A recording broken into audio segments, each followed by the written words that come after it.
Hello అండి. అరికెపూడి కౌసల్యాదేవి గారు రచించిన సంకేళ్ళు అనే కథా శీర్షికతో మీ ముందుకు. చదువుతున్నది రాధిక. ఇక కథలో పెడితే, ఓ సీత, నువ్వా? ఆశ్చర్యంగా తిరిగి చూసింది సీత. ఎవరబ్బా ఈ కొత్త ప్రదేశంలో నన్ను ఎరిగిన వారు అనుకుంటూ. నువ్వా రుక్మిణి, మీరు ఈ ఊళ్ళోనే ఉంటున్నారా ఇప్పుడు? సంతోషంగా అడిగింది చెయ్యి పట్టుకుంటూ. అవును. నుదుట బొట్టు, చేతులకు గాజులు లేని సీతను పరీక్షగా చూస్తూ అడిగింది. ఒక ఉద్యోగానికి ఇంటర్వ్యూకి వచ్చాలే. అయ్యిందా? ఇంటర్వ్యూ ఈ ఉదయమే అయిపోయింది. కానీ వస్తుందనే ఆశ లేదు నాకు, పెదవి విరుస్తూ అన్నది. రేపు ఉదయం ట్రైన్కి వెళ్ళిపోతున్నాను. మా ఇంటికి పద, కొంచెంసేపు హాయిగా మాట్లాడుకుందాం. ఎందుకులే, మొహమాటంగా అన్నది. అరే, ఇన్నాళ్ళకు కలుసుకున్నావు, ఎటూ రేపు వెళ్ళిపోతున్నాను అంటున్నావు. ఎక్కడ దిగావు? మా చెల్లెలి ఇంట్లోనే, దాని భర్తకి ఇక్కడ ఉద్యోగం. ఇంకేం, పరాయి వాళ్ళైతే ఏమన్నా వాగే భయం ఉంది, చెల్లెలే కదా. సీత విషాదంగా నవ్వింది. మన గీత బాగుండనప్పుడు ఎవరైనా ఒకలాగే ప్రవర్తిస్తారులే. పద, నీ ఆహ్వానాన్ని ఎందుకు కాదనాలి? రుక్మిణి రిక్షాను పిలిచింది. సీత ఎందుకో బాధపడుతున్నట్లు గ్రహించి సంభాషణ మార్చింది. ఇంటర్వ్యూ బాగా చేశావా? ఏ ఉద్యోగానికి? ఏదో ప్రశ్నలకు బాగానే చెప్పాననుకో. మరి ఏం చెప్పను, నా కర్మ. నేను కాలేజీలో చదివేటప్పుడు ఒకడు వెర్రివేషాలు వేస్తే బుద్ధి చెప్పానులే. ఈరోజు ఇంటర్వ్యూ చేసిన అధికారి వాడే, నా కర్మగాలి. గుర్తుపట్టాడా కొంపదీసి? ఎలా ఉన్నారు, కులాసాయేనా అని అడిగాడు. నాకు తెలుసు, కక్ష తీర్చుకుంటాడు. ఈ ఉద్యోగం నాకు రాదు, విచారంగా అన్నది. రుక్మిణికి ఈ ప్రసంగం కూడా మార్చవలసిన అవసరం కనిపించింది సీత విచారాన్ని గమనించి. ఒక్కత్వే వచ్చావా?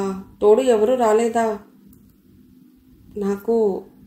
నాకు ఎవరున్నారు రుక్మిణి తోడు రావటానికి, నీడనీయటానికి? నా బతుకు నీకు తెలుసు కదా.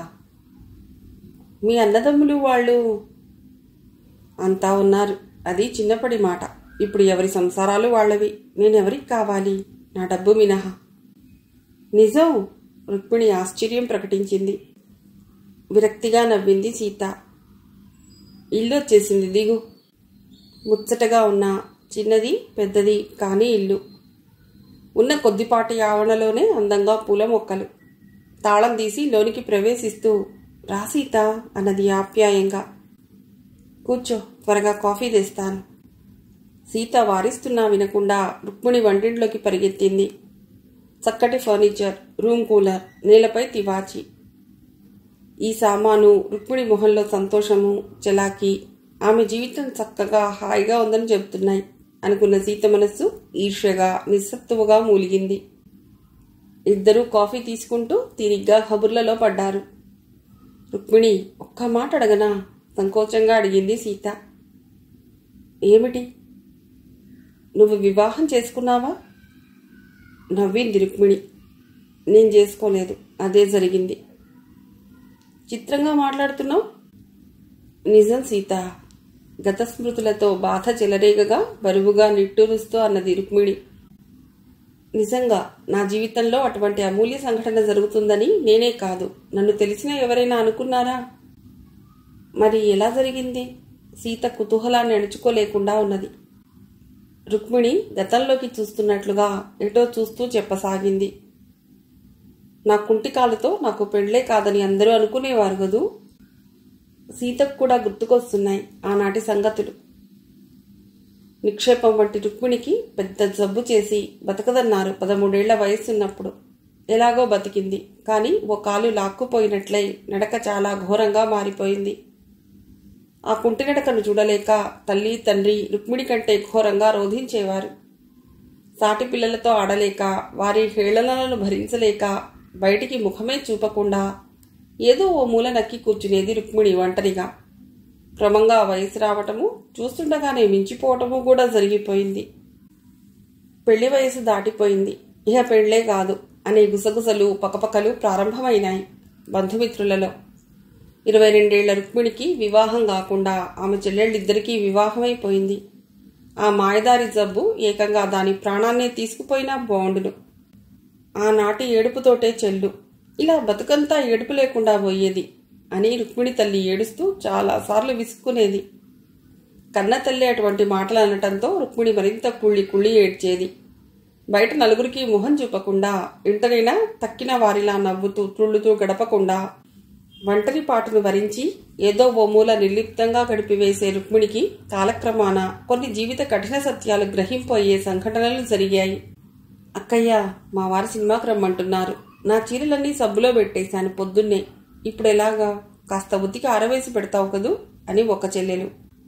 అక్క, వీడసలు సినిమా చూడనీయడు. ఇంటి దగ్గర వదిలేస్తాను. త్వరగా అన్నం పెట్టేసి నిద్ర పుచ్చుతావుగా అని మరో చెల్లెలు. అర్థింపు వడ్డీ ఆజ్ఞలను జారీ చేసేవారు తరచు. అక్క అంతరాత్మ ఇంత బాధపడుతుంది అనే యోచనే లేకుండా. కూతుళ్ళు అల్లుళ్ళు వచ్చారని సంబరంగా హడావుడి పడుతూ పిండి వంటలు చేసే తల్లికి రుక్మిణి కూడా తన కూతురునన్న విషయం అసలు గుర్తున్నట్లే ఉండేది కాదు. అబ్బబ్బా రుక్మిణి, ఎందుకే ఎప్పుడు ఏదో మూల మగ్గిపోతూ ఉంటావు? కాస్త ఈ పనిలో ఓ చెయ్యి సాయం చేస్తే అరిగిపోతావా అని విసుక్కునేది.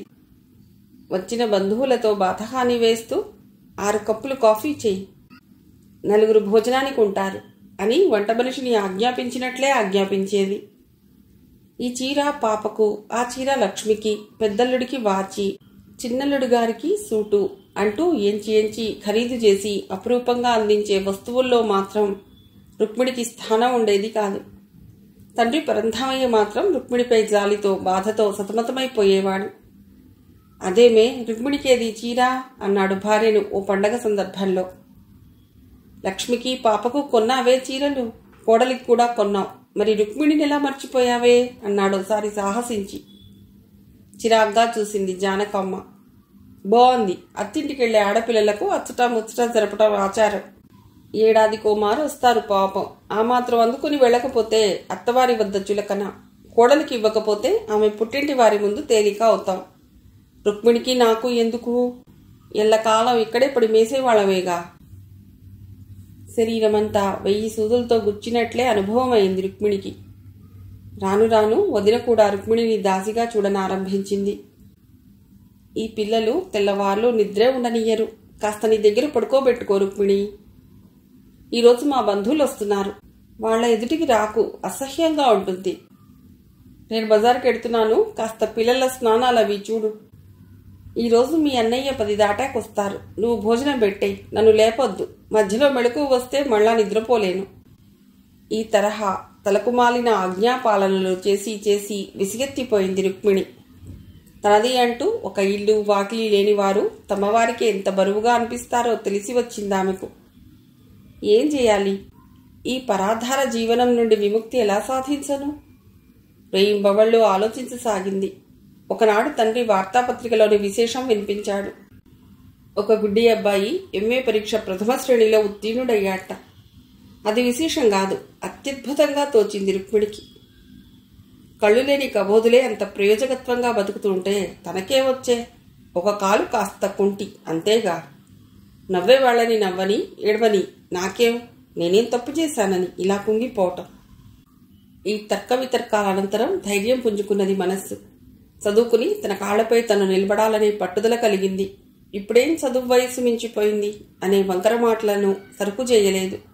ఒకే ఒక్క వ్యక్తి రుక్మిణి నిర్ణయానికి హర్షామోదాలను ప్రకటించాడు. ఆయన పరంధామయ్య. చదువుకోమ్మా, చాలా మంచి నిర్ణయం తీసుకున్నావు. ఇప్పటికైనా కలకాలం నేను బతికి ఉండను నీ ఆలనా పాలనా చూడటానికి.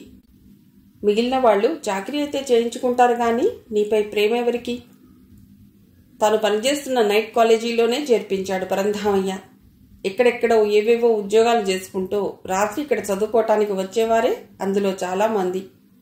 అందువల్ల కాస్త జీవితము, బాధ్యతలు తెలిసిన వాళ్లే ఇంచుమించుగా అందరూ.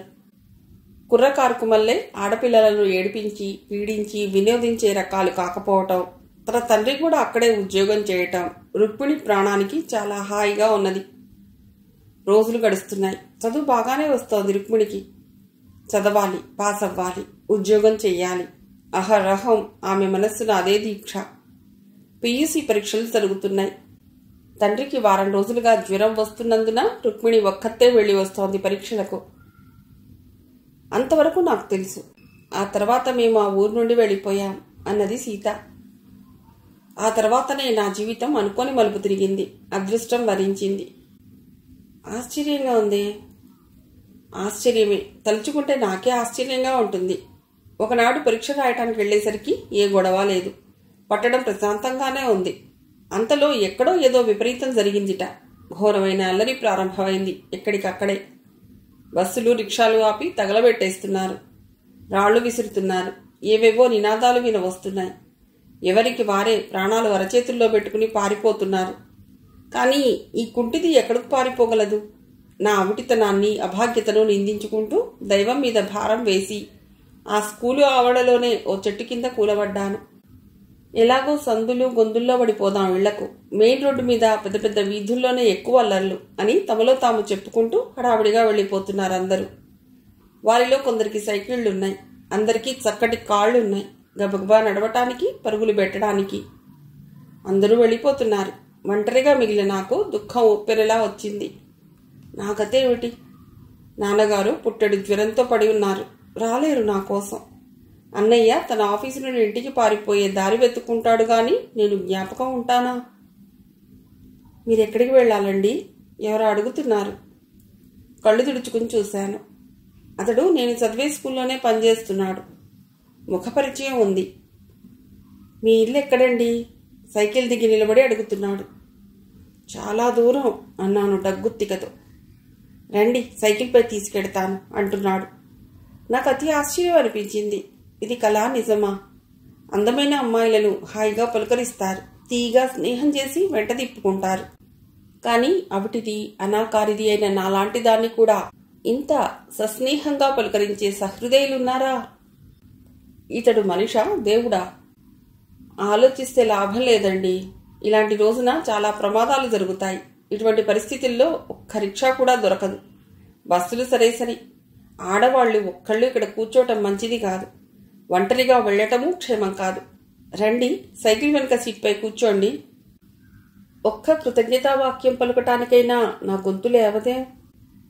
సదా అనాదరణను, అపహాస్యాలనే రుచి చూస్తున్న నేను నేడు ఇంతటి ఆదరణకు తలమునకలవుతూ తట్టుకోలేకుండా ఉన్నాను. ఏవేవో ఆలోచనలతో కొట్టుకుపోతున్నాను. ఆత్రంగా ఎదురు చూస్తున్న అమ్మ, నాన్నగారు ఆయనకు ఎన్నో కృతజ్ఞతలు తెలుపుకున్నారు. నాన్నగారికైతే కనుల నీరు కారిపోయాయి.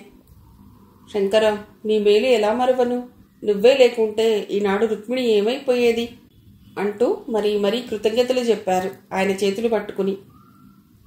ఈ మాత్రం దానికేనా అండి అంటూ ఆయన సెలవు తీసుకుని వెళ్ళిపోయారు. ఈరోజు ఎవడో పుణ్యం కట్టుకున్నాడు గనుక సరిపోయింది. మరో రోజు ఈ మహాపట్టణంలో గొడవలకేమీ కొదవలేదు. ఈ కుట్టిదానికి ఇప్పుడు చదువొకటి తక్కువైంది. నోరు మూసి కూర్చోమని ఇంట్లో అంటూ అన్నయ్య తారాపథానికి ఎగిరాడు. తర్వాత అమ్మ కూడా అతనికి వంత పాడింది. కానీ నాన్నగారి ఎండ నాకున్నది. ఆనాటి సంఘటన తర్వాత శంకరంతో నాకు, నాన్నగారికి కూడా చనువు పెరిగింది. క్రమంగా ఒకరి స్వవిషయాలు ఒకరు తెలుసుకునే స్థాయికి పెరిగింది స్నేహం. అప్పుడప్పుడు ఇంటికి కూడా వస్తుండేవాడు. అందువల్ల మా ఇంటి విషయాలు, ఇంట నా పరిస్థితి కూడా అతనికి అవగాహనే. ఒకనాడు మాటల్లో నాన్నగారు అతడిని అడిగారు, మంచి చదువు ఉండి ఈ నైట్ కాలేజీలో ఇంత తక్కువ జీతపు చిన్న ఉద్యోగం ఎందుకు చేస్తున్నావు అని. అందుకు ఆయన చెప్పిన మాటల సారాంశం. ఒక కాలేజీలో ఆయన ఫిజిక్స్ లెక్చరర్గా పనిచేసేటప్పుడు ఒక బాల వితంతువు ఆయన స్టూడెంట్ అట. ఇంటర్మీడియట్ చదివేదిట. వితంతు అయితేనే బుద్ధిమంతురాలు అనుకున్న ఆయన ఆమెను ఉద్ధరించే సదుద్దేశంతో ఒక ఉత్తరం రాస్తే ఆ అమ్మాయి అపార్థం చేసుకుని అది ప్రిన్సిపల్కు చూపటము, ఫలితంగా ఈయన ఉద్యోగం పోవటము జరిగిందిట. అన్నట్టు రుక్మిణి, ఆయన పేరేమిటి? వింటున్న సీత ఆందోళనతో కూడిన కుతూహలంతో అడిగింది. శంకర్రావు గారు. ఏమీ లేదు, నాకు తెలుసు ఈ విషయం నీరసంగా పలికింది. అలాగా? నేను కాలేజీలో చదువుతుండగా అక్కడే జరిగింది ఈ విషయం. ఆయన ఒక గొప్ప దేశభక్తుడి కుమారుడు. తనకు సంఘ సంస్కరణ అంటే ఇష్టమని అది చేతలతో చూపటానికి ఆ బాల వితంతువును వివాహం ఆడి ఆ విధంగా తన జన్మ ఒక వ్యర్థ జీవితాన్ని సార్థకం చేసిందన్న సంతృప్తిని పొందుతానని రాశాడు ఆ ఉత్తరంలో. కానీ మూఢాచారాలలో పెరిగిన ఆ పిచ్చిది పునర్వివాహం ఘోర విషయంగాను తానొక నిష్ఠాపరురాలని అనుకుని అతని బతుకును అల్లరిపాలు చేసి వదిలిపెట్టింది. సరిగ్గా అలాగే జరిగిందిట. నీకెలా తెలిసి వివరాలన్నీ? ఆశ్చర్యంగా అడిగింది రుక్మిణి. సీత వినిపించుకోలేదు. తన ధోరణిలోనే చెప్పసాగింది.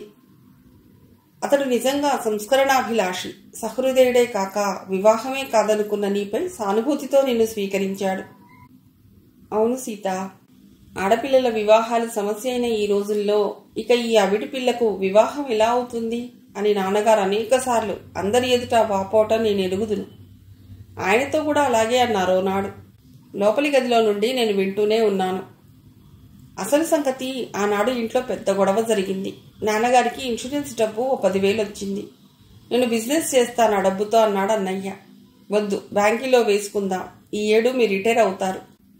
మన బతుకులే కాక జన్మంతకు ఈ గుదిబండ ఒక్కతే మన గుండెలపై. 3 బతుకులు ఎలా పెడతాయి? డబ్బు వాళ్ళకిచ్చి వాళ్లపై ఆధారపడటం ఎందుకు అన్నది అమ్మ. వదిన తారాజువ్వలా లేచింది. అయితే ఆ కుంటిదానికి ఆ డబ్బంతా ధారపోస్తారన్నమాట. సరే, ఇక మీకు కొడుకు కోడలు లేరనుకోండి, ఆ కుంటిదే ఉద్ధరిస్తుంది, అదే తలకొల్వి కూడా పెడుతుంది అని నానా మాటలు అన్నది. అమ్మకే నేనంటే విసుగు. ఈ గుదిబండ అనేది గాని నా పేరు రుక్మిణి అని గుర్తుండేది కాదు. ఇక మరి వదిన ఎందుకు ఖాతరు చేస్తుంది? ఆమె భాషలో నా పేరు ఎప్పుడూ కుంటిది. సరిగ్గా ఆ సమయంలో శంకరం గారు వచ్చారు. నాన్నగారితో స్కూల్ విషయాలేవో మాట్లాడటానికి. అన్నీ ఆయన విన్నారు. అసలే వృద్ధాప్యం, దానికి తోడు రోజు ఇంట ఘర్షణలు గొడవలు. నాన్నగారు కళ్ళనీళ్లు పెట్టుకున్నారు కాఫీ ఇవ్వటానికి వెళ్ళిన నన్ను చూసి. శంకరం గారు నా వైపు ఆర్ద్రంగా చూస్తుంటే నేను తలవాల్చుకున్నాను అపరాధిలా. లోపలికి పారిపోయాను. ఆయన కూడా అన్నీ విన్నారే అనే సిగ్గుతో, అవమానంతో. మాస్టారు, నెమ్మదిగా వినిపించింది శంకరం గారి కంఠం. రుక్మిణిని ఇతర కులంలో వివాహం చేయటానికి మీకేమైనా అభ్యంతరమా? నాన్నగారు విషాదంగా నవ్వారు. అంత ఉదారులు ఉన్నారని అనుకోను. ఏ కులంలోనైనా సరే. ఉన్నారు. ఎవరు? నాన్నగారి కంఠంలో ఆతృత. ఉంటే అతడు భగవంతుడే అనుకుని కాళ్ళుగొడిగి కన్యాదానం చేస్తాను. కులం ఉద్ధరించిందా? నా కష్టాలను కడతీర్చగలదా? ఆ పిల్లకు ఈ చెర విడిపించనిదే నేను శాంతిగా చావలేను. నేను లేకుంటే దాన్ని అందరూ ఇలాగే కాకుల్లా పీక్కు తింటారు. ఆవేశంగా అనేశారు నాన్నగారు. అంత పెద్ద పొగడ్తక్కర్లేదు పరంధామయ్య గారు. నేనే రుక్మిణిని చేసుకుందాం అనుకుంటున్నాను. సంతోషం బాబు, సంతోషం. ఇంతకంటే నా జీవితానికి ఆనందమైన విషయం ఏముంటుంది? నువ్వు ఎటు ఒక మనసున ఎగిరిపోయిన ఆశలను చిగురింపజేసి ఆ జీవితంలో ఆరిపోయిన దీపాన్ని వెలిగించాలనుకున్నావు. రుక్మిణి జీవితం కూడా అటువంటిదే. ఆ శిథిలమైన హృదయంలో నిరాశను తరిమివేయి. మా జీవితాలకు శాంతిని ప్రసాదించు. ఫలితంగా మా వివాహం జరిగింది. మా అదృష్టం కొలది ఆ తర్వాత మాకొక లాటరీలో డబ్బు కలిసి వచ్చింది. దానితో ఒక పెద్ద బట్టల దుకాణం ప్రారంభించాం. ఇప్పటికీ ఆయన మనసులో ఆ దయ, మార్దవాలు అలాగే ఉన్నాయి స్త్రీల పట్ల. దుకాణంలో సేల్స్ గర్ల్స్గా, గుమాస్తాలుగా అందమైన, హుషారైన అమ్మాయిలను వెతికి వెతికి నియమిస్తారు వ్యాపారస్తులంతా. తద్వారా వర్తకం బాగా అభివృద్ధి చెందుతుందని.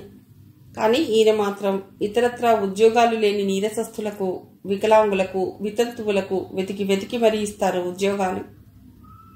అంతా వింటున్న సీత దీర్ఘంగా నిట్టూర్చింది. నువ్వు అదృష్టవంతురాలవు రుక్మిణి. జీవితంలో అవకాశాలు ఎల్లప్పుడూ రావు. రాకరాక వచ్చిన అమూల్య అవకాశాన్ని నీవు అవివేకంగా అనుమానించి తోసిపుచ్చలేదు. మూఢనమ్మకాలతో నిన్ను నీవు బంధించుకోకుండా అవకాశాన్ని హాయిగా అందుకున్నావు. అందుకే ఇంత సుఖంగా, సంతోషంగా ఉన్నావు. నిజం సీత, కులాంతర వివాహం నిషిద్ధం అంటూ మూర్ఖంగా అమ్మ, అన్నయ్య, బంధువర్గం అంతా సణిగినా ఎవరినీ లెక్క చేయకుండా మా వివాహం జరిపించారు నాన్నగారు. లేకుంటే నా గతి ఏమయ్యేది? అందరి ఇళ్లలో దాసీదానిలా బతకవలసిందేగా. అవును, శంకరం గారిని మొదట తృణీకరించిన ఆ వితంతువు అలాగే బతుకుతోంది. అందరికీ భారంగా, విదిలింపులు, చీత్కారాలు సహిస్తూ. ఆనాడు శంకరం గారు అందియబోయిన అవకాశాన్ని అందుకోకుండా మూర్ఘంగా ప్రవర్తించినందుకు నేడు ఆమె చింతించని క్షణం లేదు. జీవచ్ఛవంలా బతుకుతోంది. నీకు తెలుసా ఆవిడ? రుక్మిణి కుతూహలంగా అడిగింది. పోనీలే, ఇక గొడవలెందుకు? మరి నేను పెడతాను అంటూ లేచింది. అరే తొందర భోజనం చేసి సాయంత్రం పెడదువు గాని నీరసంగా నవ్వింది సీత. అంత స్వేచ్ఛ లేదు రుక్మిణి నాకు. మా చెల్లెలికి కోపం వస్తుంది. నీకోసం వండిన వంట ఏ కోతిలో పోయెను? నువ్వేమయ్యావోనని హడలి చస్తున్నాను అంటూ నివాళులు పడుతుంది. ఇప్పటికే ఆలస్యం అయిపోయింది. సీతను వీధి గేటు వరకు సాగనంపి వచ్చింది రుక్మిణి. రిక్షా, దారిన వెళ్లే ఖాళీ రిక్షాను పిలిచి బేరమాడుతోంది సీత. అతడు 2 రూపాయలు అడుగుతున్నాడు. ఆమె ₹1.50 అంటోంది. అన్నట్టు అదిగో మా కారు వచ్చేసింది సీత, దా ఆయనే దిగబెట్టొస్తారు అంటున్న రుక్మిణి మాటలకు సీత అదిరిపడి చూసింది. వీధి మలుపు తిరిగి వస్తోంది కారు. అప్పుడే రుక్మిణి వైపు చూడనైనా లేదు సీత. సరే రెండిస్తాను, పద త్వరగా. ఎవరో తన్ముకు వస్తున్నట్లే రిక్షా ఎక్కేసింది. అయ్యో, మా వారిని పరిచయం చేస్తాను, కొంచెం ఆగు సీత. రుక్మిణి మాటలు వినిపించనట్లే సాగిపోయింది రిక్షా. ఏమిటి సంగతి? వీధి గేట్లోనే నిలబడ్డావు, నాకోసమే నిరీక్షణ అంటూ కారు దిగాడు శంకరం. కనుమరుగైపోతున్న రిక్షాను చూపుతూ అన్నది రుక్మిణి. మా ఊరమ్మాయి సీతని ఏదో ఇంటర్వ్యూకి వచ్చిందిట. బజార్లో కనిపిస్తే తీసుకొచ్చాను. మిమ్మల్ని చూస్తూనే పారిపోతోంది ఏమిటో. శంకరం వదనం గంభీరంగా మారిపోయింది. పాపం, చిన్నతనంలోనే భర్త పోయాడు. ఇప్పుడు తన వాళ్ళెవ్వరూ సరిగ్గా చూడటం లేదుట. అది చాలా సహజ విషయమే. అంత సానుభూతి అవసరం లేదు రుక్మిణి. సంకెళ్ళు తెంచుకునే సాహసం లేని మూర్ఖుల కథ అలాగే ఉంటుంది. రుక్మిణి ఆశ్చర్యంగా చూసింది. మీరింత నిర్దయగా మాట్లాడటం నేనెప్పుడూ వినలేదు. నిర్దయ ఎప్పుడూ నా మనసున లేదు రుక్మిణి. బాధ అంతే. ఈ దేశపు ఆడవాళ్లలో అధిక శాతానికి తమకేం కావాలో తెలియకపోగా తమను బంధించి ఉంచిన సంకెళ్లను తెంచుకోవాలనే ప్రయత్నము, సాహసమే లేదు. పైగా ఆ సంకెళ్లను పవిత్రత అని, మరొకటని పెద్ద పెద్ద పేర్లు పెట్టుకు సంతోషిస్తూ ఎవరో తమను ప్రేమగా చూడలేదని, అదని ఇదని ఇదవుతారు. ఎవరిని ప్రేమించేవారు వారికి ఉండాలి. అందరూ అందరినీ ప్రేమించరు, అయిన వాళ్లే ఆదుకోరు. నాకు మీ మాటల అంతరార్థమేమీ బోధపట్టం లేదు. ఈరోజు చాలా కొత్తగా మాట్లాడుతున్నారు.